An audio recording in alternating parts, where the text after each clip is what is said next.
Ito na. At bisitahin na natin yung mga nakatanim na kwan dito. Na mga plant ni mama nung pumunta siya dito. Dito sa greenhouse. Tingnan natin guys. A few moments later.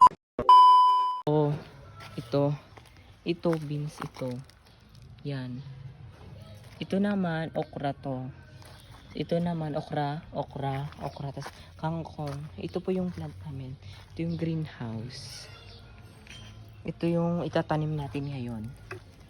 Ito naman yung ito yung tingnan nyo. Yan. Marami na sila. Okra. At ito yung tinanim kong ganito. Kaya magtatanim tayo for today's video. Ito naman lemongrass. Hindi to lemon lemongrass. Ito naman ang okra na malaki na to. Dito namin kinuha yung mga buto.